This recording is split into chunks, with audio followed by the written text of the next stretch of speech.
जैसे सूरज की गर्मी से जलते हुए तन को मिल जाए तरवर की छाया, ऐसा ही सुख मेरे मन को मिला है मैं जब से शरण तेरी आया मेरे राम। गुड इवनिंग भाई, गुड इवनिंग, गुड इवनिंग सारे अनुजी की हाल चाल जी?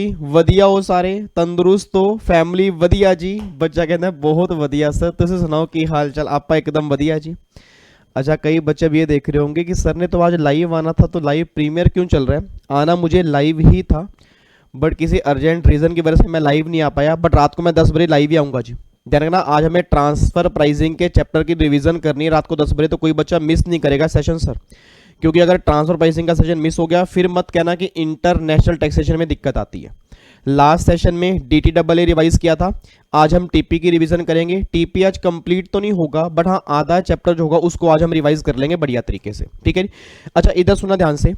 अब फाइनली आज हमारे स्टूडेंट दरबार का सेशन नंबर 9 आज हम स्टार्ट करेंगे सर। जीएसटी की प्रैक्टिस हम कर रहे हैं, काफ़ी सारे चैप्टर हम प्रैक्टिस कर चुके हैं, आज हमें 2 चैप्टर और प्रैक्टिस करने हैं। एक तो प्लेस ऑफ सप्लाई का, और सेकंड चैप्टर जो आज हम प्रैक्टिस करेंगे that is return under GST का। और मेरे ख्याल से मुझे ध्यान आ रहा है मैंने टैक्स इनवॉइस का चैप्टर बोला था, बट टैक्स इनवॉइस का चैप्टर मेरे ख्याल से हम कंप्लीट कर चुके हैं, तो वो तो हम कंप्लीट करेंगे नहीं। तो एक तो हम करेंगे रिटर्न वाला और एक हम करेंगे प्लेस ऑफ सप्लाई वाला। तो जितने बच्चे सामने बैठे हैं सर, जितने क्वेश्चन करेंगे उम्मीद करूंगा आप मुझे आंसर दोगे जी, ठीक है जी। स्टार्ट करें सेशन, पक्का पक्का? एक बार स्माइल तो दे दो यार, ओ माय गॉड। चलो जी, इधर देखो ध्यान से जी। आओ जी, फाइनली सेशन स्टार्ट करते हैं। एक बार मैं क्वेश्चन बैंक दिखा दूं आपको जी। ये क्वेश्चन बैंक मैं दोबारा बोल दूं, टेलीग्राम चैनल पे मैंने डाल रखे है जी। जितने बच्चे यूट्यूब फैमिली के हैं सारे वहां से डाउनलोड कर सकते हैं, उसमें से हम क्वेश्चन कर रहे हैं बढ़िया बढ़िया जी, ठीक है। आओ जी, एक बार चैप्टर नंबर 5 आपका है that is place of supply, उसको हम रिवाइज करना स्टार्ट करते हैं। अच्छा, एक बार मुझे ना प्लेस ऑफ सप्लाई की ना थोड़ी बहुत रिवीजन करवा दो कि सेक्शन 10, 11, 12 और 13 आईजीएसटी एक्ट के वो हमारे किसके होंगे? प्लेस ऑफ सप्लाई के होंगे। 10, 11 किस केस में लगेगा जी? गुड्स वाले केस में एप्लीकेबल होगा। उसके बाद 12, 13 किस केस में होगा? सर्विस वाले केस में एप्लीकेबल होगा। अब 10 एप्लीकेबल होगा अगर गुड्स की हम सप्लाई करेंगे। 11 नॉर्मली इंपोर्ट एक्सपोर्ट वाले केस में लगेगा। 12 लगेगा अगर लोकेशन ऑफ सप्लायर और अगर लोकेशन ऑफ रिसीवर अगर दोनों की इंडिया में होगी, उस केस में क्या लगेगा? 12 लगेगा। और अगर उन दोनों में से किसी की लोकेशन इंडिया से बाहर होगी, उस केस में क्या लगेगा? 13 लगेगा जी। ये सारी बातें आपने क्लास के अंदर पढ़ी होंगी, ठीक है। उम्मीद करूंगा आप चैप्टर की रिवीजन करके आए हो। अब हमें क्वेश्चन की प्रैक्टिस करनी है जी। आओ जी, क्वेश्चन नंबर 1 पे आओ जी। इधर देखो ध्यान से, प्लीज बातचीत नहीं रही, इधर देखो ध्यान से। क्वेश्चन नंबर 1 यहां पे चेक कर रहे हैं जी। क्वेश्चन नंबर 1 ये बात कह रहे हैं, in case of domestic supply what is the place of supply where the goods are move. अब एक बात मैंने सोच के बोला सर, अगर गुड्स मूव हो रहा है, अगर गुड्स रिमूव हो रहा है, रिमूव का मतलब क्या होगा कि सप्लाई के अंदर मूवमेंट इन्वॉल्व करेगा। ऑब्वियस ही बात है सर, अगर गुड्स को रिमूवल किया जाएगा तो इट मीन सप्लाई के अंदर मूवमेंट इन्वॉल्व करेगा, और अगर सप्लाई के अंदर मूवमेंट इन्वॉल्व करेगा उस केस में पीयूएस क्या निकल के आएगा? याद करो, मैंने क्लास में कहा था कि जहां पे गुड्स वो टर्मिनेट होगा, मतलब एक तरह से जहां पे गुड्स की डेस्टिनेशन जो होगी ना, वो लोकेशन जो होगी उसका प्लेस ऑफ सप्लाई बनेगी। बस ये बात ध्यान दो जी। तो एक बार चेक करना जी, अगर सप्लाई के अंदर मूवमेंट इन्वॉल्व करेगा तो प्लेस ऑफ सप्लाई बनेगी where the location of the goods at the time at which the movement of goods terminate for delivery to the recipient जी, ठीक है जी। मतलब जहां पे गुड्स की डिलीवरी हो रही है, जहां पे गुड्स को टर्मिनेट करना है, डेस्टिनेशन जो होगी उस टाइम पर जो गुड्स की लोकेशन होगी वो क्या बन जाएगा? हमारा पीयूएस। तो पहला क्वेश्चन बिल्कुल सिंपल था, बच्चों वाला था जी। उसके बाद क्वेश्चन नंबर 2 पे आओ जी। बिल्कुल बेसिक क्वेश्चन है, what will be the place of supply if the goods are deliver by the supplier to a person on the direction of a third person. एक बात मैंने सोच के बोला सर, अगर मान लो मैंने आपको सामान बेचा है, आपने कहा ये सामान मुझे मत भिजवाना, मेरे बिहाफ पर किसी और को भिजवा देना, तो ये केस कौन सा है? बिल टू शिफ्ट वाला केस है। और बिल टू शिफ्ट वाले केस के अंदर मैंने कहा था कि जिस पर्सन ने डायरेक्शन दी होगी उसकी लोकेशन जो होगी वो पीयूएस बनेगा। मेरे बच्चे, मेरे भिंडी, मेरे कद्दू, मेरे हरे भरे कलर के बच्चे, याद करो हमने क्लास में डिस्कस किया था कि अगर बिल टू शिफ्ट वाला केस होगा तो जो पर्सन डायरेक्शन देगा उसकी लोकेशन जो होगी वो तुम्हारा पीयूएस बनेगा। वही सिंपल सा क्वेश्चन है जी, ठीक है। तो एक बार देखो जी, पीयूएस क्या बनेगा जी। यहाँ पे it would be the deemed that the third person has the receive goods and the place of supply such goods will be the principal place of business of such person. तो simple सी बात है, जो person direction दे रहा है उसकी location जो होगी वो लोकेशन क्या बन जाएगा? पीयूएस बन जाएगा। ये बात आपकी निकल के आ रही है। उसके बाद क्वेश्चन नंबर 3 भी बिल्कुल बेसिक क्वेश्चन है जी, बिल्कुल बच्चों वाला क्वेश्चन है। वो कह रहे हैं what is the place of supply. वैसे ही क्वेश्चन आप सेल्फ भी कर सकते हो सर, वैसे इंपॉर्टेंट जो क्वेश्चन है बाद में आएंगे, बट चलो मैं सोच रहा हूँ करवा ही दूं, क्योंकि मुझे पता कि आपने घर में तो कुछ करना नहीं है, ऐसे नालायक बच्चे हो आप, तो भी कर लेते हैं जी। What is the place of supply where the goods और service are supply on board a conveyance such as vessel, aircraft और ए ट्रेन और ए मोटर व्हीकल। एक बात मैंने सोच के बताऊं सर, अब वो दोनों, पहली बात तो गुड्स और सर्विस दोनों की बात कर रहे हैं। पहली बात करेंगे गुड्स वाले केस में। अब गुड्स वाले केस में अगर ऑन बोर्ड कन्वेंस की सर्विस होगी तो याद करो मैंने कहा था जहां से वो सामान चढ़ा होगा, जहां से वो सामान चढ़ा होगा उसकी लोकेशन जो होगी वो पीयूएस बन जाएगा। और सर्विस वाले केस में अगर ऑन बोर्ड कन्वेंस की सर्विस होगी फिर जो स्टार्टिंग पॉइंट होगा वो पीयूएस बनेगा। तो उसने गुड्स और सर्विस दोनों की बात की है। इट मीन क्वेश्चन एक है, आंसर हमें दो लिख के आने हैं। मैं दोबारा कह रहा हूं, क्वेश्चन एक है, आंसर में दो लिख के आने। पहला गुड्स वाला केस करके आएंगे, सेकंड सर्विस वाला केस करके आएंगे जी। तो गुड्स वाले केस में तो जहां से वो सामान चढ़ा उसकी लोकेशन जो होगी वो पीएस बनेगा, और सर्विस वाले केस में जो स्टार्टिंग पॉइंट होगा वो तुम्हारा पीएस बनेगा जी। ये पॉइंट हमारा निकल के आ रहा है जी, एक बार चेक करना। देखो जी, गुड्स वाले केस में प्लेस ऑफ सप्लाई बनेगा जहां से वो सामान चढ़ेगा, टेकन ऑन बोर्ड वो पीएस बनेगा। और सर्विस वाले केस में क्या लिखा है जी, the location of the first scheduled point of departure, मतलब जो स्टार्टिंग पॉइंट होगा वो तुम्हारा पीएस बन जाएगा जी। ये बिल्कुल सिंपल सा क्वेश्चन था जी, कोई दिक्कत तो नहीं है। ओमकार, ओके, सौरभ, प्रिया, मानसी, नैन्सी, आकांक्षा, सब बच्चों को कोई दिक्कत तो नहीं है? पक्का पक्का आगे बढ़ सकते हैं? बच्चा कह रहा है सर कोई दिक्कत नहीं है। क्वेश्चन नंबर 4 पे आओ जी। अब क्वेश्चन नंबर 4 भी बिल्कुल बेसिक क्वेश्चन है जी। क्वेश्चन नंबर 4 कह रहा है the place of supply in relation to immovable property is the location of immovable property. Suppose a road is constructed from the Delhi to Mumbai covering multiple state, what will be the place of supply of construction service. अब sir वैसे तो immovable property वाले case में आपका PS क्या बनेगा, जहां पे प्रॉपर्टी लोकेट करेगी। अगर प्रॉपर्टी इंडिया से बाहर लोकेट करेगी उस केस में क्या बनेगी, रिसीवर की लोकेशन बनेगी। बट अगर इमूवेबल प्रॉपर्टी मल्टीपल स्टेट में होंगी तो अलग अलग स्टेट की वैल्यू कैलकुलेट करनी पड़ेगी, उसके प्रोपोर्शनेट के बेस पे आपका पीओएस निकल के आएगा जी। ये सारी बातें आपने की थी जी, एक बार चेक कर लो, वही सारी बातें लिखी हैं। पहले ये बोलेंगे जहां प्रॉपर्टी लोकेट करेगी नॉर्मली वो पीओएस बनता है, फिर अगर प्रॉपर्टी इंडिया से बाहर लोकेट करेगी तो फिर रिसीवर की लोकेशन बनती है, और अगर property more than one location पे है, जैसे यहाँ पे क्या है, उन्होंने क्या बोला दिल्ली से मुंबई में सड़क जा रही है तो मल्टीपल स्टेट कवर हो गई ना, तो उस केस में प्रोपोर्शनेट वैल्यू निकालनी पड़ेगी, और जो वैल्यू निकल के आएगी उसके बेस पे ही पीओएस निकल के आएगा और देन जीएसटी एप्लीकेबल होगा जी। ठीक है, तो एक बार आप चेक कर सकते हो, यही सारी बातें इन्होंने यहाँ पे लिखी हुई हैं जी, आप इसको एक बार रीड कर सकते हो जी। ठीक है, क्वेश्चन बैंक आपके पास है, आंसर आपके पास है, इसको आप एक बार रीड कर सकते हो। उसके बाद अगला क्वेश्चन भी ऑलमोस्ट सेम है जी, अगला क्वेश्चन भी ऑलमोस्ट सेम है। अगला क्वेश्चन देखना, अगले क्वेश्चन में कह रही, वो कह रहे हैं what would be the place of supply of service provided by the event management company for organizing a supporting event for a sports federation which is held in multiple state. अब पहली बात तो इवेंट मैनेजमेंट कंपनी ने अगर हमें कोई service दी है, अब अगर इवेंट मैनेजमेंट कंपनी ने अगर हमें कोई सर्विस दी है, अगर वो सर्विस दी है रजिस्टर्ड पर्सन को, फिर तो उसकी लोकेशन पीयूएस बन जाएगा, और अगर वो सर्विस दी है अनरजिस्टर्ड को, फिर जहां पे वो इवेंट होगा वो पीयूएस बन जाएगा, और अगर इवेंट इंडिया से बाहर होगा फिर वो रिसीवर की लोकेशन बनेगा, और अगर इवेंट मल्टीपल स्टेट में होगा फिर वही प्रोपोर्शनेट आपको वैल्यू निकालनी पड़ेगी, जो वैल्यू निकल के आएगी उसके बेस पे पीयूएस निकल के आएगा जी। यही सारी बातें आपको यहाँ पे लिख के आनी है। तो अगर एग्जाम में ऐसे ऐसे क्वेश्चन बनते हैं ना, तो पहले आप बताओगे नॉर्मल पीयूएस, मतलब पहले उसका प्रोविजन बताओगे, फिर अगर मल्टीपल स्टेट में है तो प्रोपोर्शनेट वैल्यू जो निकलेगी उसके बेस पे पीयूएस निकल के आएगा जी। ये सारी बातें आपकी लिखी हुई हैं जी। ठीक है, एक बार आप रीड कर लोगे सारी बातें आपको देखने को लग जाएंगी। सेक्शन याद करने की रिक्वायरमेंट नहीं है जी। नवजोत कह रहे हैं सर क्या सेक्शन याद करने, आंसर इज नो। आपको प्रोविजन बस याद होना चाहिए। हाँ, ये पता होना चाहिए कि सर्विस वाला केस 12 में कवर है, सर्विस वाला केस 13 में भी कवर है, गुड्स वाले केस 10 और 11 में कवर है। आप नॉर्मली बस ये लिख के आओगे सर्विस वाले केस में कि as per section 12 of IGST act. अब ये 12(5), 12(4), 12(6) ऐसा ना हो कि गलत लिख के आओ सारे क्वेश्चन पे काटा पड़ जाए जी। ठीक है, तो मैं प्रोविजन मेन है कि प्रोविजन हमें सारा याद होना चाहिए जी। कोई दिक्कत तो नहीं है, आगे बढ़े जी। अगले क्वेश्चन पे आओ जी, क्वेश्चन नंबर 6। एक बार चेक करो क्वेश्चन नंबर 6 क्या है जी। कह रहे हैं what is the place of supply of service by the transportation of goods including mail और courier when the both the supplier and the receiver of the service are located in India. एक बात बताओ sir, transportation of goods वाले case में क्या POS निकल के आएगा जी? नहीं नहीं नहीं नहीं नहीं नहीं नहीं नहीं नहीं नहीं सर, मैं नहीं खेलूंगा, नहीं बिल्कुल भी नहीं। पिंकी कह रही है कि सर जो गुड्स की डेस्टिनेशन है, पिंकी मेरे को लग रहा है आपने रिवीजन नहीं की। गुड्स की डेस्टिनेशन वाला पॉइंट तो सेक्शन 10 में कवर था गुड्स वाले केस में, ये सर्विस की बात कर रहा है। अगर ट्रांसपोर्टेशन ऑफ गुड्स की सर्विस है उस केस में क्या पीओएस निकल के आएगा? याद करो सर, इवन अगर आपने रिवीजन क्लास भी देखी हो वहां भी मैंने आपको समझाया था। अच्छा एक बात और सुनना, पीओएस का ना पूरा समरी डायग्राम, करक्स डायग्राम मैंने टेलीग्राम चैनल पे डाला हुआ है। जिन बच्चों को पीओएस इजी याद नहीं होता ना, मैंने 2 पेज में पूरा समरी डायग्राम बना रखा है और वो टेलीग्राम पे डाल रखे हैं, उसको एक बार देख लेना, तुरंत आपको पीओएस का चैप्टर खत्म हो जाएगा, सारे पीओएस आपको याद हो जाएंगे।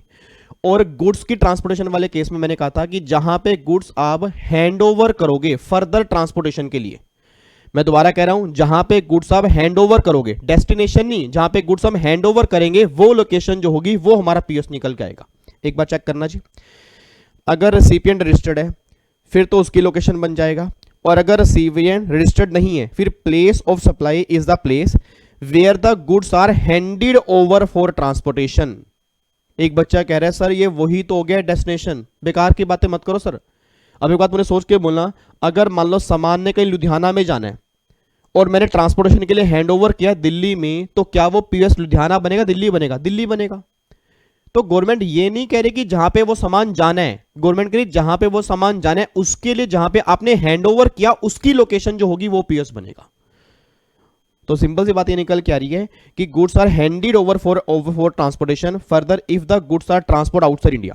हाँ, अगर गुड्स आपके इंडिया से बाहर जाने हैं, अगर गुड्स आपके इंडिया से बाहर जाने हैं फिर हैंड ओवर वाली लोकेशन नहीं बनेगी, फिर बनेगा डेस्टिनेशन पॉइंट जो होगा फिर वो पीओएस बनेगा जी। इसका आंसर ये निकल के आएगा।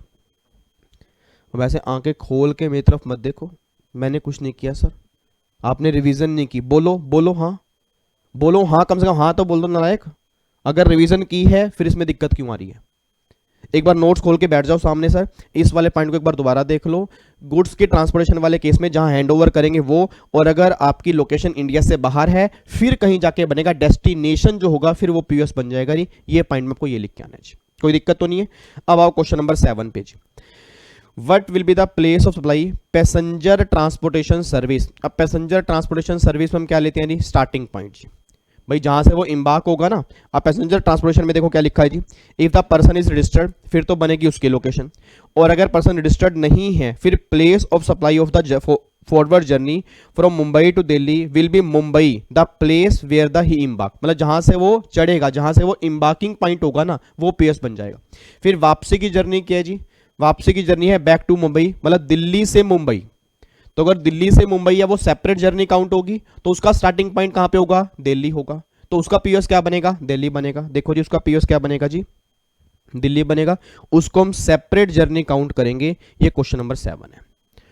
तो इस क्वेश्चन में 2 जर्नी है सर, इस क्वेश्चन में 2 जर्नी है, एक तो मुंबई टू दिल्ली है उसका पीओएस बनेगा मुंबई, और एक दिल्ली टू मुंबई है उसका पीओएस क्या बनेगा जी? दिल्ली। ये आपका क्वेश्चन नंबर 7 है जी।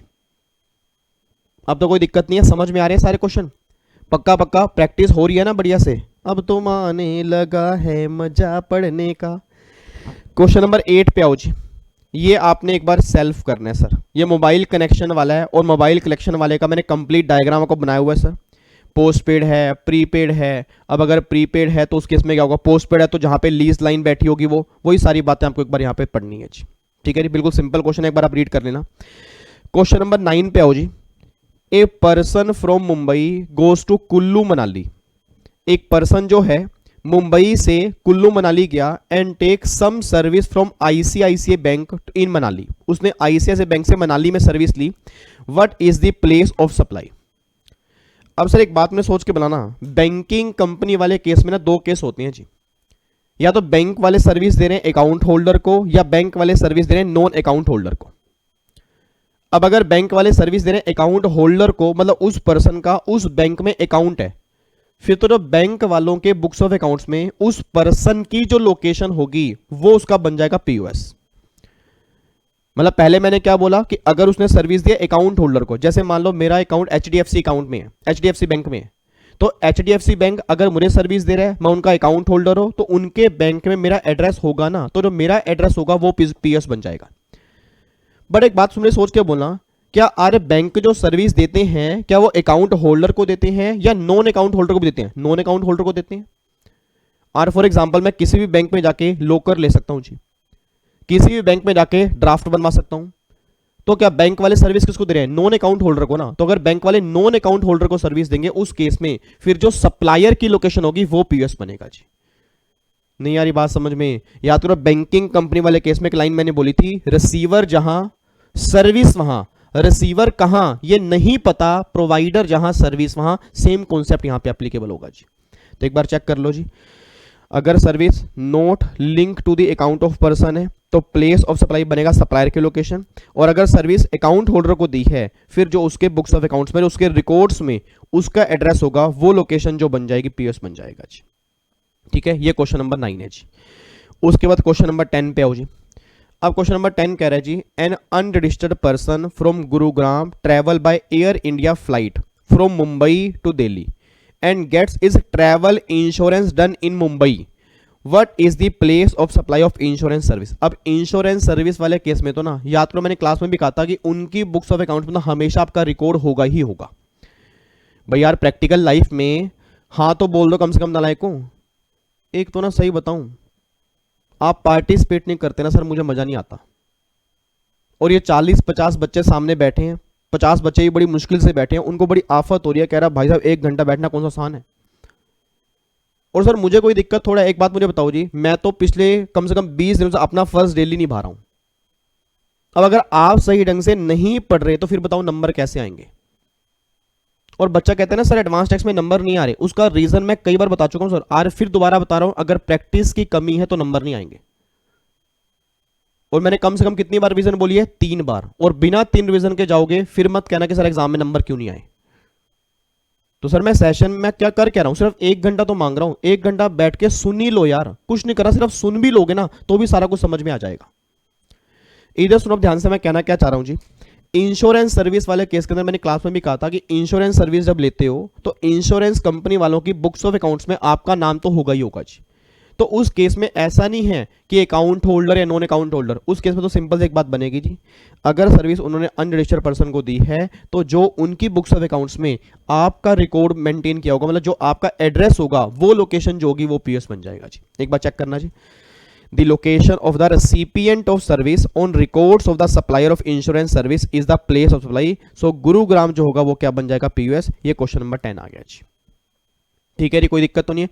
अब ये सारे तो ना बिल्कुल बेसिक क्वेश्चन थे, अगर मैं नहीं भी कराता तो भी आप कर लेते जी, इसमें कोई खास बात थी नहीं, इसमें कोई हंसने वाली बात नहीं है कि यस सर हमने सारे क्वेश्चन सही कर दिए, आप सारे वैसे भी सही कर देते।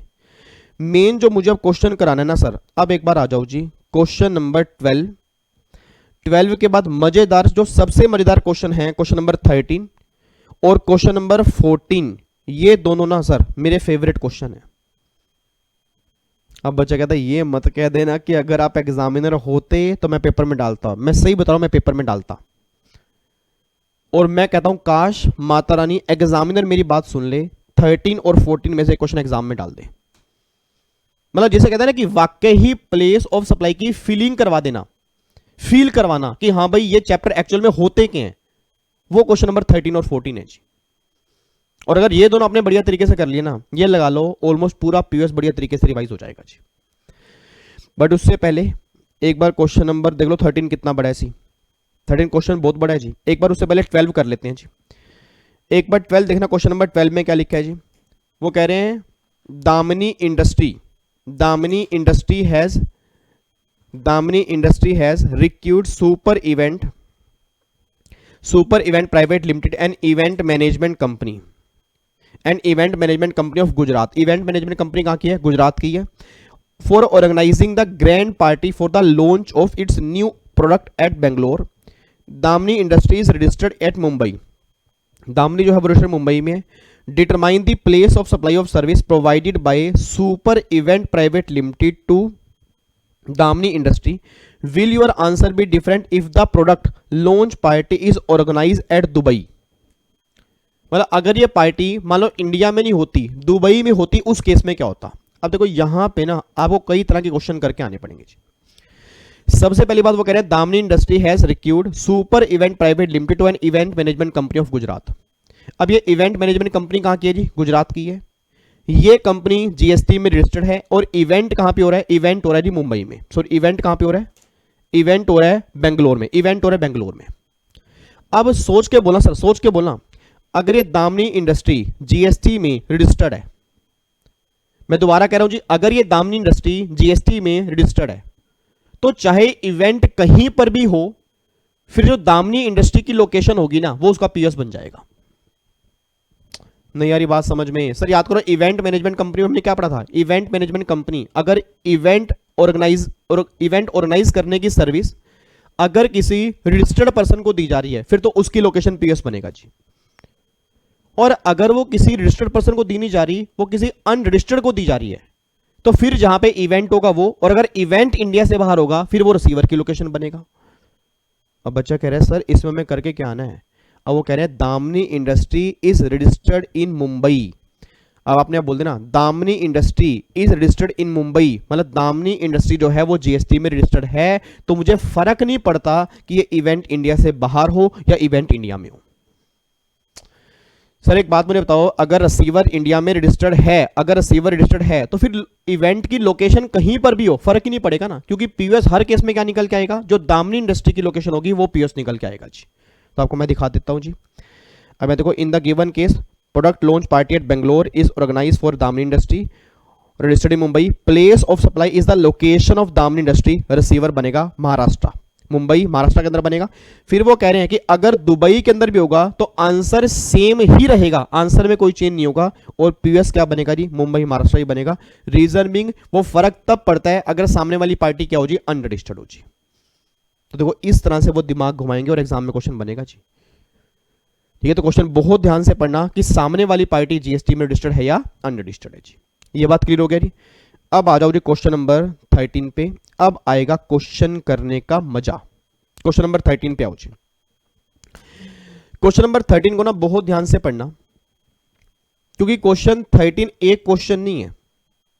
क्वेश्चन 13 में कई क्वेश्चन देखने को मिलेंगे, और मेरा फेवरेट क्वेश्चन क्यों है? क्योंकि एक्चुअल में ना इसमें कई सारे कॉन्सेप्ट टेस्ट होंगे, जिससे मुझे पता लगेगा कि आपने पीओएस सही ढंग से रिवाइज किया है नहीं किया। एक बार क्वेश्चन नंबर 13 बहुत ध्यान से पढ़ते हैं, आराम से पढ़ते हैं।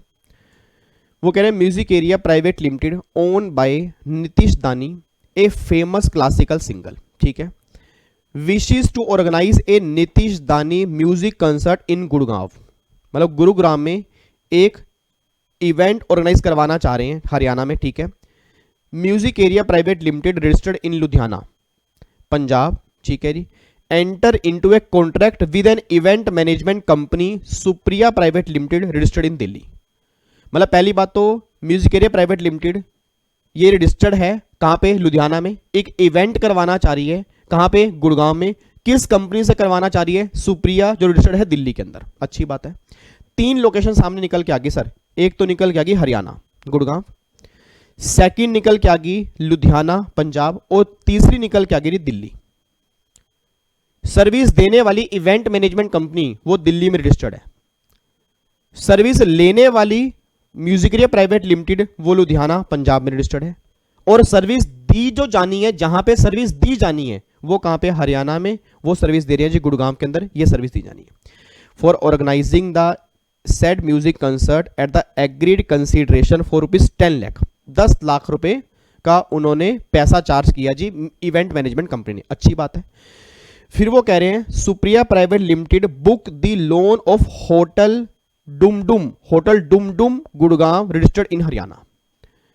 मतलब अब क्या किया जी?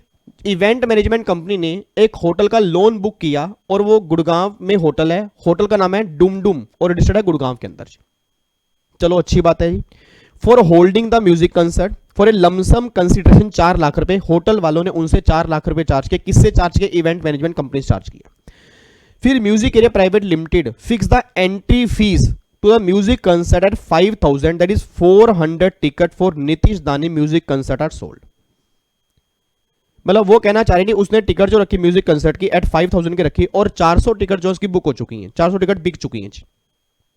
अब वो कहने हैं जी अपना आंसर बता दो जी, लाइबिलिटी निकाल के बता दो। पहले पीयूएस निकालो, उसके बेस पे लाइबिलिटी निकालो, और फिर वो कह रहे हैं will your answer be different if the price of पर टिकट इज फिक्स एट 450। अगर हर टिकट का प्राइस 450 रुपये होता तो क्या इसका प्राइस, मतलब क्या इसका आंसर अलग होता।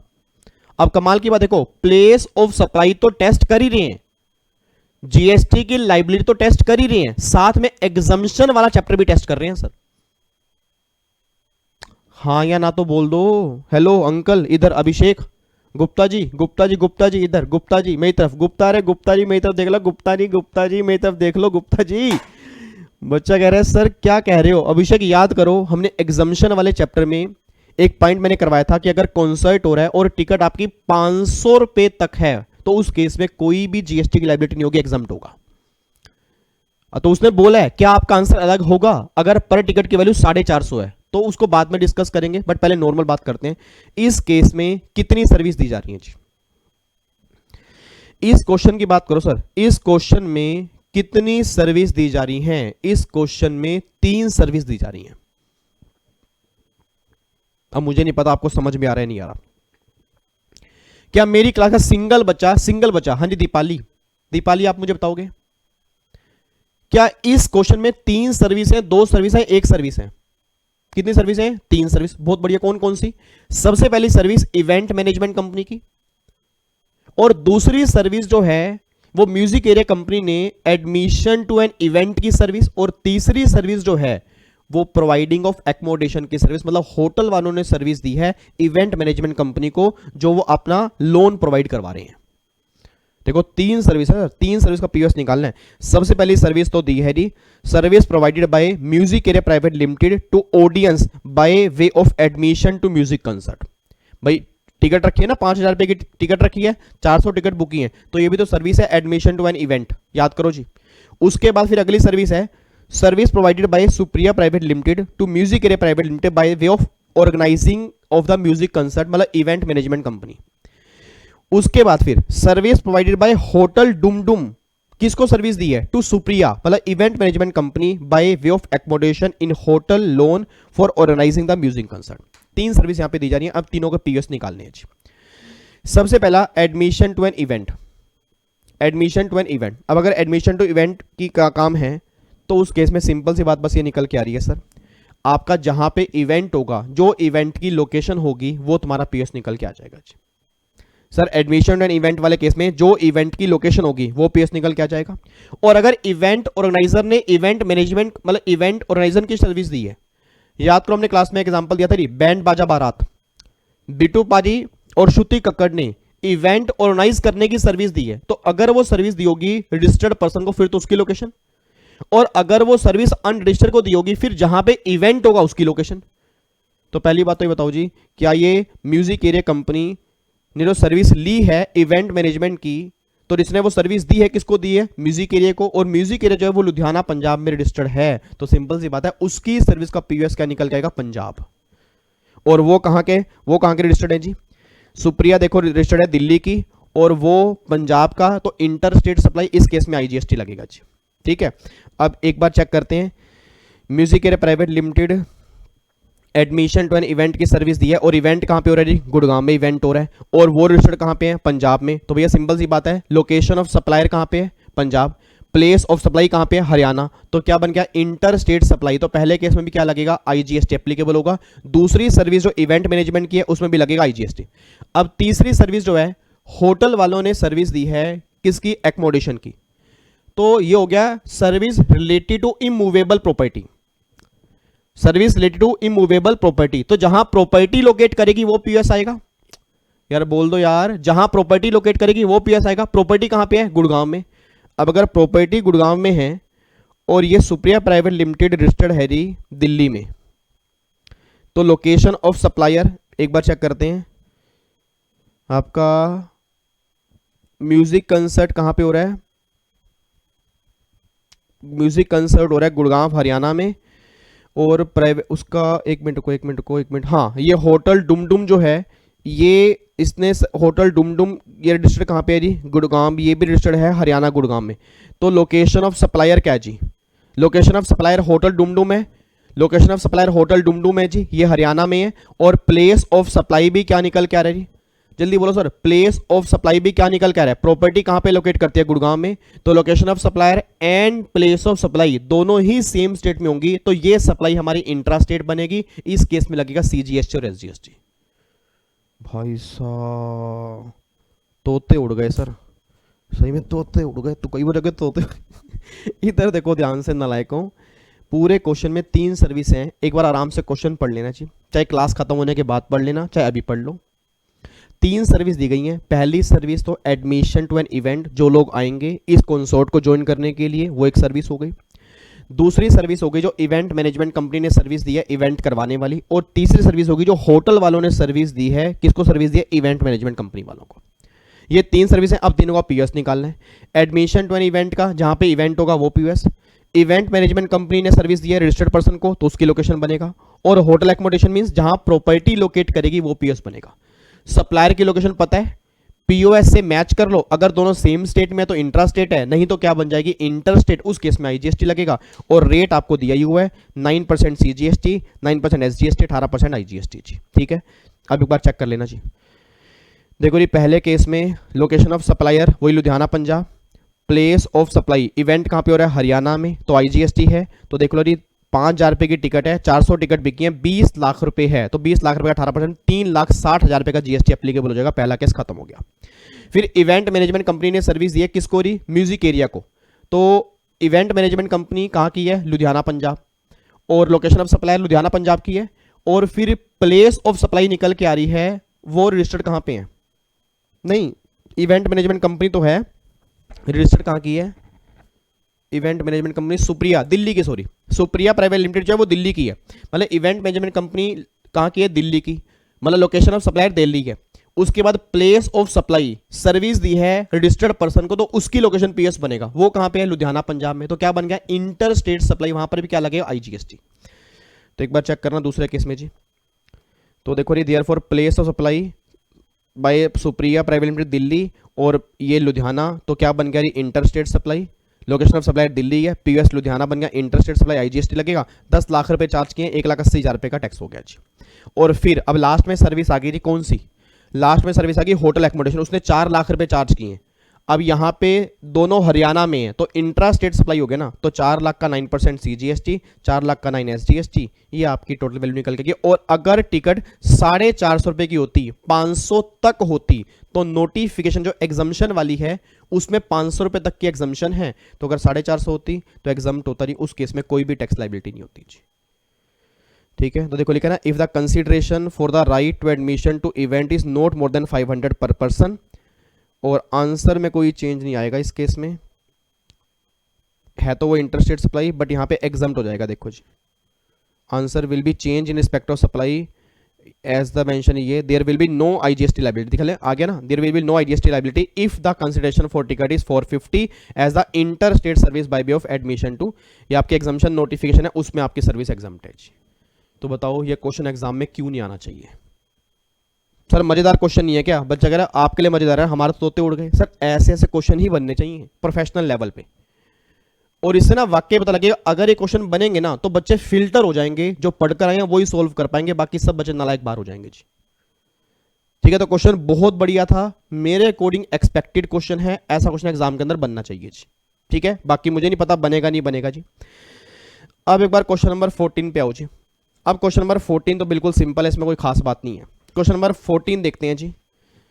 Mister Murthy an unregistered person and a resident of Pune, ठीक है, Maharashtra, hire the service of Sun limited and event management company registered in Delhi, ठीक है, for organising of the new product launch in Bengaluru Karnataka, अच्छी बात है। Determine the place of supply of service provided by Sun private limited, Sun limited. फिर वो कह रहे हैं what would be your answer if the product launch take place in Bangkok, अगर बाहर होता, और what would be your answer if the Murthy is registered person and product launch take place in Bengaluru और बैंकॉक। अब आपको बताना है जी, बताओ इससे गिरा हुआ क्वेश्चन और क्या होगा जी। और आपने एक बात ऑब्जर्व की है, मैंने एक बात ऑब्जर्व की है सर, आप चेक करो। हेलो अंकल, सीधे होके बैठो, पहले बिल्कुल सीधे होके बैठो।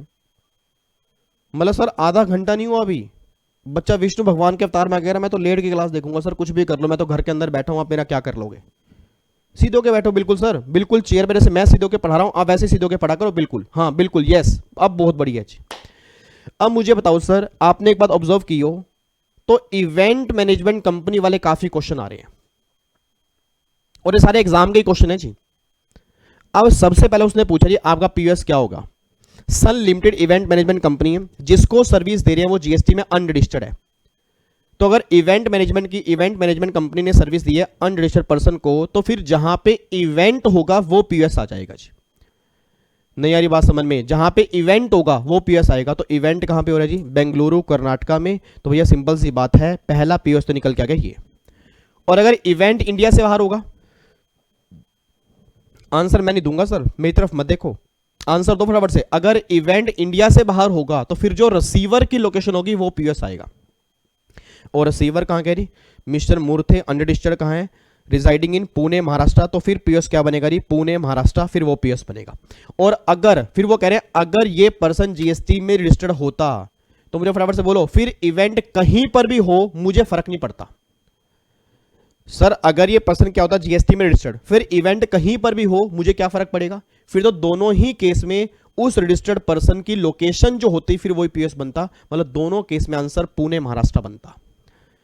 फिर दोनों केस में आंसर क्या बनता, मैं एज्यूम कर रहा हूं कि पर्सन रजिस्टर्ड कहां पे होगा, पुणे महाराष्ट्र में। तो फिर दोनों ही केस में पीएस क्या बनता जी, पुणे महाराष्ट्र। बस ये बात ध्यान देना जी, ठीक है। आओ जी एक बार आंसर चेक करो। देखो पहले केस में इवेंट कहां पे हो रहा है जी, यहां पे supply of location where the event actually held, तो कहां है, बेंगलुरु कर्नाटका, वो पीएस आ गया।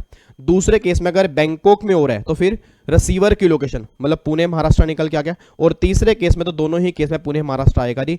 आप क्योंकि जीएसटी में रजिस्टर्ड हो तो इवेंट कहीं पर भी हो रहा हो मैटर वो नहीं करता। ये बताओ गिरे हुए क्वेश्चन है जी, इससे आसान क्वेश्चन और क्या बनेंगे सर, ठीक है जी। ये question number 15 sorry, immovable property कह रही, बिल्कुल गिरा हुआ क्वेश्चन है। जहां प्रॉपर्टी लोकेट करती है वो पीएस आएगा। अगर प्रॉपर्टी इंडिया से बाहर है तो रिसीवर की लोकेशन बनेगी। एक बार आप रीड कर लेना चाहिए, बिल्कुल सिंपल क्वेश्चन है जी। क्वेश्चन नंबर 16 भी अगेन बिल्कुल सिंपल क्वेश्चन है जी। एक बार आप इसको भी रीड करोगे, इसके अंदर भी कुछ खास बात नहीं है। ये है बिल टू शिफ्ट वाला। अभी हमने बिल टू शिफ्ट वाला केस ऊपर किया था ना कि बिल टू शिफ्ट टू, तो जिसने डायरेक्शन दी होगी वो पीएस बनेगा, उसके बेस पे क्वेश्चन है जी। मेन अब लास्ट क्वेश्चन जो है इस चैप्टर का, that is question number 17, important and expected question मेरी तरफ से जो एग्जाम के अंदर बन सकता है, ये वाला क्वेश्चन भी। एक बार क्वेश्चन नंबर 17 बहुत ध्यान से पढ़ना जी। वो कह रहे हैं determine the place of supply for the following independent cases. सबसे पहला केस है grand Gala event. Grand Gala event मतलब बहुत बड़ा इवेंट हो रहा है। Grand Gala event and event management company at Calcutta organized two award function for Narayan Jewellers of Chennai, registered in Chennai, Tamil Nadu at New Delhi and Singapore। मतलब grand Gala event हो रहा है, एक event हो रहा है दिल्ली में, एक इवेंट हो रहा है सिंगापुर में, और इवेंट मैनेजमेंट कंपनी कलकत्ता की है, और जिसको वो सर्विस दे रही है नारायण ज्वेलर्स को, वो चेन्नई में रजिस्टर्ड है जी। अब देख लो दोबारा क्वेश्चन आ गया इवेंट मैनेजमेंट वाला। सर आप खुद सोच सकते हो एग्जाम के लिए कितना इंपॉर्टेंट है। अब मेरा पूरी क्लास का क्वेश्चन है, ऐसा ही सेम क्वेश्चन अभी हम ऊपर करके आए हैं सर। जल्दी बोलो आंसर, बोलो सर फटाफट से, आंसर मुझे चाहिए सर। इवेंट मैनेजमेंट कंपनी ने अगर सर्विस दी है ऐसे पर्सन को जो जीएसटी में रजिस्टर्ड है, तो इवेंट कहीं पर भी हो रहा हो मैटर नहीं करता। उस केस में रिसीवर की लोकेशन जो रजिस्टर्ड पर्सन की लोकेशन होगी वो पीएस निकल के आएगा। तो मुझे अपने बोल देना नारायण ज्वेलर कहां रजिस्टर्ड है, चेन्नई में, तो पीएस दोनों ही केस में चेन्नई निकल के आएगा, चाहे इवेंट हो रहा हो दिल्ली में, चाहे इवेंट हो रहा हो सिंगापुर के अंदर। कोई दिक्कत तो नहीं है। तो देखो ये दोनों केस में क्या गया, चेन्नई तमिलनाडु, बोथ केस में आपका लोकेशन ऑफ नारायण ज्वेलर्स, क्योंकि वो जीएसटी में रजिस्टर्ड है। हां अगर वो जीएसटी में रजिस्टर्ड नहीं होता, हेलो इधर देखो ध्यान से, अगर वो जीएसटी में रजिस्टर्ड नहीं होता फिर इवेंट की लोकेशन, और अगर इवेंट इंडिया से बाहर हो रहा होता फिर रिसीवर की लोकेशन। तो वही जो भी हम ऊपर करके आए हैं। उसके बाद जी perfect planner Bengaluru Karnataka is hired by doctor Kelvin unregistered person based in Kochi Kerala to plan and organise his son wedding at Mumbai Maharashtra. और अगर आपका आंसर क्या होता, अगर वेडिंग मलेशिया में हो रही होती सर। अब मैं इसका आंसर दे ही नहीं रहा सर, मैं नहीं आंसर दूंगा, आप मुझे जल्दी चैट बॉक्स में लिख के बताओ, जल्दी हाथ चलाओ जी, चैट बॉक्स में लिख के आंसर बताओ जी। आपने बोल दो अगर इवेंट हो रहा है इंडिया में मुंबई महाराष्ट्र में, तो इवेंट की लोकेशन, और अगर इवेंट मलेशिया में हो रहा है, इंडिया से बाहर हो रहा है, तो रिसीवर की लोकेशन, और रिसीवर कहाँ का है जी, रिसीवर कोची केरला का है, तो फिर कोची केरला जो होगी वो पीएस बन जाएगा जी। एक बार चेक कर लो जी। सबसे पहले केस में लोकेशन ऑफ इवेंट, तो पहले केस में तो बनेगा जी महाराष्ट्र, और फिर अगर वेडिंग मलेशिया में हो रही है तो फिर रिसीवर की location that is coaching Kerala, ये आपका पीएस बन जाएगा। बताओ इससे आसान क्वेश्चन क्या होंगे जी। तो पीयूएस में ऐसे ही क्वेश्चन बनेंगे अगर आपने पीयूएस सही ढंग से पढ़ा हुआ है और इसको याद नहीं होता प्लेस ऑफ सप्लाई, पहले तो आपको डिटेल के अंदर पढ़ना है जो हमने क्लास में डिस्कस किया था। अगर याद नहीं हो रहा तो मैंने 2 पेज का क्रक्स बना के दिया हुआ है जो टेलीग्राम चैनल के ऊपर है, आप वहां से डाउनलोड कर सकते हो। रेगुलर बच्चों वालों को तो मैंने क्लास में भी दिया था जी। ठीक है जी, अब बढ़ सकता हूं आगे। तो फाइनली अब जाके ये चैप्टर हमारा कंप्लीट हो गया जी। ठीक है, अब अगला चैप्टर जो बिल्कुल छोटा सा है that is return under GST, इसको भी पैकअप करते हैं और देन 2 चैप्टर हमारे खत्म। अगली क्लास का टारगेट अभी सुन लो जी। नेक्स्ट क्लास का टारगेट हमारा है रिफंड अंडर जीएसटी जी। ठीक है जी, रिफंड हो गया और असेसमेंट हो गया। उसके बाद जो नेक्स्ट क्लास होगी उसमें जो बचे कुछ चैप्टर होंगे, क्योंकि अब हमारा टेस्ट आने वाला है जीएसटी का। मेरे ख्याल से 2 लेक्चर हमारे और बचे हैं, बस 2 लेक्चर प्रैक्टिस के हमारे और बचे हैं। तो ये लगा लो जो भी बचे कुछ चैप्टर हैं उसके अंदर हम कंप्लीट करेंगे, ऐसा कोई टारगेट नहीं है। 2 लेक्चर में कंप्लीट करना है और फिर आपके 3 टेस्ट जीएसटी के होंगे, उससे मुझे पता लगेगा कि आपने कितने अच्छे से प्रैक्टिस सेशन अटेंड किए हैं। और सही बता रहा हूं सर, अगर वो 3 टेस्ट आपने शिद्दत से दिए, ऑनेस्टी से दिए, ये मान के दिए कि आप एग्जाम दे रहे हो, मैं गारंटी कह रहा हूं सर एग्जाम में उठा लेना, आपको जीएसटी में दिक्कत कभी नहीं आएगी। बाकी आपकी मर्जी है सर, बाकी आपकी मर्जी है। मेरा कहना फर्ज था, मैंने वो आपको बता दिया जी। आओ जी क्वेश्चन नंबर 1 पे आओ जी, चैप्टर नंबर 13 क्वेश्चन नंबर 1।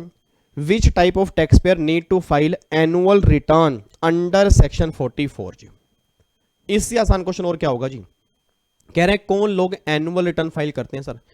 हर registered person annual return file करेगा, किसको छोड़ के, आईएसडी को छोड़ के, कैजुअल टैक्सेबल पर्सन को छोड़ के, नॉन रेजिडेंट को छोड़ के, टीडीएस वालों को छोड़ के, टीसीएस वालों को छोड़कर फाइल कब करेगा, 31 दिसंबर या उससे पहले वो एनुअल फाइल करेगा। तो ये बिल्कुल बेसिक क्वेश्चन है, 2 नंबर के अंदर एग्जाम के अंदर बन सकता है जी। ठीक है, तो देखो वही लिखा हुआ है, every registered person other than ISD, casual, NR, TDS, TCS, उन सबको एनुअल फाइल करनी पड़ेगी। क्या फाइल करनी पड़ेगी जी, आपका 31 दिसंबर या उससे पहले। और कॉम्पोजिट वालों को फाइल करनी पड़ेगी जीएसटीआर 9A के अंदर, उनकी डेट भी क्या होगी, 31 दिसंबर या उससे पहले। ये पहला क्वेश्चन क्लियर हो गया जी। अगला कह रहे हैं is the annual return under section 44 और final return one the are same. मतलब क्या एनुअल रिटर्न और फाइनल रिटर्न सेम है सर, क्योंकि बहुत सारे लोग कंफ्यूज होते हैं। मतलब कई लोग ना इसमें ही कंफ्यूज रहते हैं कि फाइनल रिटर्न और एनुअल रिटर्न सेम है, तो उन्होंने क्लियर कर दिया कि भाई साहब दोनों अलग हैं। एनुअल रिटर्न तो नॉर्मली फाइल करनी है अगर बिजनेस चल रहा है, अगर बिजनेस चल रहा है तो उस केस में क्या फाइल कर रहे हैं, एनुअल 31 दिसंबर या उससे पहले। बट अगर आपका रजिस्ट्रेशन कैंसिल हो चुका है, नहीं यारी बात समझ में, अगर आपका रजिस्ट्रेशन कैंसिल हो चुका है तो उस केस में आप फाइल करोगे फाइनल रिटर्न। और कब फाइल करते हैं, वही 3 महीने की टाइम लिमिट होती है। तो उसने क्या कहा कि दोनों रिटर्न सेम है, आंसर इज नो। दोनों की ड्यू डेट भी अलग अलग है और दोनों फाइल भी अलग अलग लोग करते हैं, बस ये बात ध्यान देना चाहिए। तो देखो वही बात यहां पे लिखी है कि नो, एनुअल रिटर्न अलग है और फाइनल रिटर्न अलग है जी। ठीक है, उसके बाद देखो जी, do input service distributor ISD need to file separate statement of outward supply with their return, answer is no. Answer is no. याद करो आईएसडी जो होते हैं उनको फाइल करनी पड़ती है जीएसटीआर 6, और जीएसटीआर 6 के अलावा उन्हें कोई दूसरी रिटर्न फाइल नहीं करनी होती, तो जीएसटीआर 6 में ही सारी डिटेल जाती है। याद करो नॉर्मल केस में क्या होता है जी, हेलो इधर देखो ध्यान से, ओमकार, सूरज, सामने देखो मेरी तरफ, बिल्कुल सामने देखो, बातचीत नहीं करनी बिल्कुल भी। आपको अच्छा लगता है मैं आपको डांटूं, हंसो मत मेरी तरफ देख के, हंसो मत हंसा मत करो यार, इधर देखो ध्यान से, मैं पढ़ा रहा हूं, मेरी तरफ देखो। अब मुझे फटाफट से आंसर देना जी। अब याद करो हमने क्लास में एक जीएसटीआर 1 की थी और एक जीएसटीआर 3 भी की थी। जीएसटीआर 1 होती है आउटवर्ड स्टेटमेंट की, जीएसटीआर 3 भी होती है मंथली रिटर्न। तो वो तो नॉर्मल केस में होती है ना, तो क्या आईएसडी वाले केस में ऐसा कुछ होता है? गवर्नमेंट कहती है नहीं, आईएसडी वाले केस में एक ही रिटर्न होगी जीएसटीआर 6, उसमें ही आपकी कंप्लीट डिटेल जाएगी जी। वही बात आपको यहां पे लिख के आनी है जी। ठीक है जी, उसके बाद जी, is it compulsory to a tax payer to file return by himself, explain, answer is no. ऐसा नहीं है कि उसको रिटर्न खुद ही फाइल करनी पड़े। याद करो एक कॉन्सेप्ट हमने क्लास में किया था, जीएसटी प्रैक्टिशनर। याद आ रहा है, जीएसटी प्रैक्टिशनर, तो वो भी क्या होते हैं, वो रिटर्न फाइल करते हैं हमारे बिहाफ पर, तो उसके थ्रू भी आप रिटर्न फाइल करवा सकते हो जी। वही बात यहाँ पे लिख के आनी है, बनेगा तो 1 नंबर के अंदर बन सकता है जी। इस बार क्वेश्चन बने थे ना अगस्त के एग्जाम में 1-1 नंबर के, तो ऐसे क्वेश्चन बन सकते हैं नहीं, बिल्कुल छोटे छोटे। तो ये मत सोचना कि ऐसे क्वेश्चन आपके एग्जाम में आएंगे नहीं आएंगे, 1-1 नंबर के भी अब क्वेश्चन बनने स्टार्ट हो चुके हैं जी। तो कुछ नहीं पता पेपर कहां से बनेगा। उसके बाद देखो जी, mister Anand Kumar a regular tax payer file GSTR 1 for the month of August before the due date, मतलब सही टाइम पर फाइल करती। Later in the month of Feb of next year he discover error in the GSTR 1 of the month of August already filed and wants to revise it. You are required to advise him on the future course of action in this scenario. कह रहे हैं भाई साहब पिछले साल एक return file की थी, सही टाइम पर फाइल की थी, उसमें कोई गलती हो गई होगी और अब वो रिवाइज करना चाहता है, तो क्या वो रिवाइज कर सकता है? Answer is no. Sir income tax में आप रिटर्न रिवाइज कर सकते हो सेक्शन नंबर 139(5) के अंदर, बट जीएसटी में रिवाइज रिटर्न वाला कोई भी कॉन्सेप्ट नहीं है। जीएसटी में रेक्टिफिकेशन पॉसिबल है। मैं दोबारा कह रहा हूं, याद करो मैंने क्लास में जब रिटर्न वाला चैप्टर करवाया भी था, मैंने स्पेसिफिकली वहां पे फोकस भी करवाया था कि ये ध्यान देना कि यहां पे रिटर्न रिवाइज नहीं होती। और फिर दोबारा कह रहा हूं सर, गलती से भी मत लिख के आना कि yes revision is possible, no rectification is possible. Rectification is possible, और रेक्टिफिकेशन भी ऐसा नहीं है जिंदगी के साथ भी जिंदगी के बाद भी। रेक्टिफिकेशन कब तक पॉसिबल होगी? जिस साल की रिटर्न है उसे अगले साल के सितंबर के मंथ की रिटर्न की ड्यू डेट और एनुअल रिटर्न फाइल करने की actual date whichever is earlier. हाँ अब याद आ गया ना, बच्चा कह रहा है यस सर आपने कहा था लास्ट डेट होगी 20 अक्टूबर या उससे पहले, वही सेम बात यहां पे लिखी है जी। तो देखो उसने लिखा है कि पहली बात तो जी रिवीजन ऑफ रिटर्न का मैकेनिज्म आपके जीएसटी में अवेलेबल नहीं है, रेक्टिफिकेशन जो है वो अलाउड है और रेक्टिफिकेशन आप कर सकते हो। अब कैसे करनी है जी? आप जीएसटी पोर्टल पे जाओगे, वहां पे एक फॉर्म फाइल करोगे, उसके थ्रू जो भी रेक्टिफिकेशन करनी होगी वो आप कर सकते हो। हमने रिटर्न के चैप्टर में एक अमेंडमेंट वाला रूल किया था जी, वो सारी बातें देखो यहाँ पे लिखी हुई है जी। और फिर लास्ट डेट क्या होगी जी? वही सितंबर के मंथ की रिटर्न की ड्यू डेट और एनुअल रिटर्न फाइल करने की एक्चुअल डेट विच एवरेज अर्लियर, वहां तक ही अपनी रिटर्न को आप रेक्टिफाई कर सकते हो, बस ये बात ध्यान देना जी। तो ये इंपॉर्टेंट क्वेश्चन है क्योंकि बहुत सारे बच्चों को ये लगता है कि यस रिटर्न रिवाइज हो सकती है, आंसर इज नो। जीएसटी में कोई भी कॉन्सेप्ट रिवीजन का नहीं है, रेक्टिफिकेशन वाला कॉन्सेप्ट है कि यस आप रेक्टिफाई कर सकते हो, ये कॉन्सेप्ट आपका निकल के आ रहा है जी। ठीक है जी। उसके बाद क्वेश्चन नंबर 6, 7 एक बार खुद रीड कर लेना जी, बिल्कुल छोटे छोटे हैं। अब ये 8 और 9 ये दोनों क्वेश्चन मैं रीड करा रहा हूं और देन फिर रिटर्न वाला चैप्टर भी हमारा पैकअप हो जाएगा जी। और ये क्वेश्चन नंबर 8 पे आओ फटाफट से, एक बार क्वेश्चन नंबर 8 पढ़ते हैं। क्वेश्चन नंबर 8 क्या है? वो कह रहे हैं ABC limited has applied for cancellation of GST registration in the month of March, मतलब आपने अप्लाई किया कि मेरा रजिस्ट्रेशन कैंसिल कर दो। The consultant of ABC limited has rested to furnish the final return in the month of September. He has advised the company that a final return need to be furnished before the due date of furnishing the return for the month of September of the subsequent financial year or before the furnishing of annual return whichever is earlier. However, the jurisdictional authorities have yet not passed the order of cancellation due to reason not known to ABC Limited. Whether the advice, आपको advice करनी है as a chartered accountant, as a company secretary, as a cost accountant, आप कोई भी professional हो, आपको advice करनी है जी। क्या एडवाइस करनी है? Whether the advice given by consultant of ABC limited is correct, मतलब जो क्या इस कंपनी का कंसल्टेंट है क्या वो सही है? सर मेरे अकॉर्डिंग तो पागल है सर क्या कह रहे हो? मेरे अकॉर्डिंग पागल है सर। आप खुद बताओ। पहली बात तो फाइनल रिटर्न फाइल करने की डेट ही वो गलत बता रहा है। फाइनल रिटर्न फाइल करने की डेट क्या होती है sir? Date of within 3 month from the date of cancellation और cancellation order whichever is later. ये सितंबर, एनुअल रिटर्न फाइल करने की actual date whichever is earlier, ये डेट पता नहीं कहां से आ गई। और दूसरी बात, फाइनल रिटर्न तब फाइल की जाती है जब रजिस्ट्रेशन कैंसिल हो चुका है। जब रजिस्ट्रेशन कैंसिल हो चुका है, अगर अभी कैंसिल नहीं हुआ, अभी होल्ड पे है, तो उस केस में फाइनल रिटर्न फाइल ही नहीं होती है। तो बताओ जी, क्या ये जो भी इन्होंने कंसल्टेंट रखा हो, मुझे नहीं पता कौन रखा है, मैं तो चाहता हूं कि अभिषेक रख लें। अभिषेक चाहता है, मैं तो चाहता हूं कि मेरे को ना ही रखे तो अच्छा है। मतलब मैं एक सिंपल सी बात कह रहा हूं सर, अगर कोई भी कंसल्टेंट सही होगा तो पहली बात तो ऐसी एडवाइस करेगा नहीं, बट अगर कर दी है तो भाई साहब सही एडवाइस नहीं की, क्योंकि फाइनल रिटर्न इस केस में नहीं जानी। देखो यहां पे know the advice of consultant is not correct. अब देखो पहली बात तो वही डेट लिखी है जी, डेट लिखी है within 3 month of the date of cancellation और order of cancellation whichever is later, और इसमें अभी कैंसिल हुआ ही नहीं है, इसलिए आपकी फाइनल रिटर्न यहां पे फाइल नहीं करनी। ये इसका आंसर आएगा जी। क्वेश्चन बन सकता है 3 से 5 नंबर के अंदर। ठीक है जी, पक्का पक्का। अब आओ जी लास्ट क्वेश्चन पे। लास्ट क्वेश्चन बिल्कुल सिंपल है जी। वो कह रहे हैं XYZ limited has deducted TDS from the consideration payable to A limited for supply made by it. The deductee मतलब जिसका TDS कटा है, that is A limited, seek your advice on taking credit for the TDS deducted by XYZ limited, also whether the tax deducted by XYZ limited will be shown in the electronic credit ledger or electronic cash ledger of A limited जी। क्या मेरी class में single बच्चा बता देगा sir? Last question है बस, सीधो के बैठो सर, बिल्कुल बिल्कुल सीधो के बैठो जी। लास्ट क्वेश्चन खत्म हो गया सर, खत्म हो गया। जितने बच्चे मेरी फैमिली के सामने बैठे सब मुझे आंसर देंगे सर। लास्ट क्वेश्चन है बस। याद करो TDS और TCS वाला जब हमने चैप्टर किया था, आपको मैंने कहा था कि जब TDS हम पे कर देते हैं या TCS हम पे कर देंगे, उस केस में आप क्रेडिट ले सकते हो, बट वो क्रेडिट आपके क्रेडिट लेजर में नहीं आता, कैश लेजर के अंदर आता है। नहीं यार यार बात, एक बार ऐसा करना, cash ledger payment of GST वाला चैप्टर खोल के देख लेना, उसमें कैश लेजर जो मैंने कॉन्सेप्ट लिखवा था वो देख लेना, और TDS वाले चैप्टर के अंदर भी देख लेना। वहां पे साफ साफ लिखा हुआ है कि अगर TDS कट चुका है तो ये मत कहना कि डबल टैक्स लगेगा।